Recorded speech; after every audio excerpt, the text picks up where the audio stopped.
standard iPhone 15s and the iPhone 15 Pros, there are 21 major differences to consider.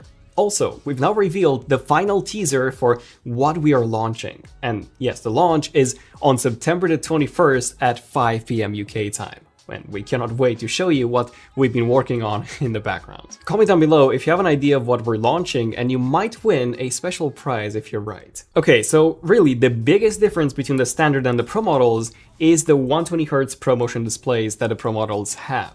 120Hz is a standard on Android phones at pretty much any price range today, and it simply makes everything that you're seeing and doing on your phone twice as fluid. 120Hz is such a game changer that a lot of the time, a cheap $200 to $300 Android phone with a 120Hz screen will actually feel smoother than an $800 iPhone with a 60Hz display. I'd personally say that 120Hz is what makes the Pro models worth it. In fact, if you cannot afford a 15 Pro, I'd even suggest getting last year's iPhone 14 Pro, as you'll get a 120Hz display and a lot of the features that the standard iPhone 15s already come with. The second difference is that the Pro models feature an always-on display that allows you to see the time and your notifications even when your phone is in sleep. Apple does have a different always-on implementation compared to Android, where your wallpaper will also be visible in full color, just dimmed.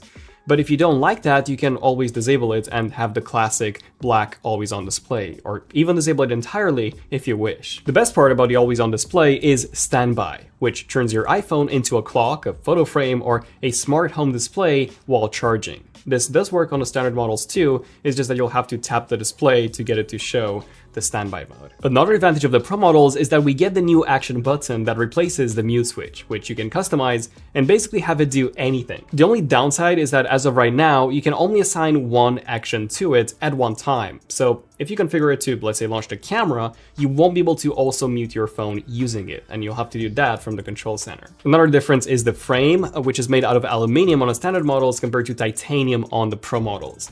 Titanium is more durable than aluminum, but the aluminum frame is more matte, which I personally do prefer. Then the non-Pro models are actually lighter, with the 15 being 16 grams lighter than the 15 Pro, and the 15 Plus being 20 grams lighter than the 15 Pro Max, which make the standard models more comfortable to use for extended periods of time. Another difference is the colors. The standard models come in some quite playful colors like green, yellow, blue, and pink, in addition to black, whereas the Pros only come in more professional colors, for lack of a better term, like silver, black, blue, and natural titanium. This could be another reason to go for one or the other. Also, this year, the standard models get a frosted glass back, which make them look as good as the Pro models, which I do really like. I think the matte black iPhone 15 looks by far the best. Then we also get a number of differences when it comes to the performance. First, the Pro models come with Apple's A17 Pro chip, released in 2023, whereas the standard models come with the 2022 Apple A16 chip.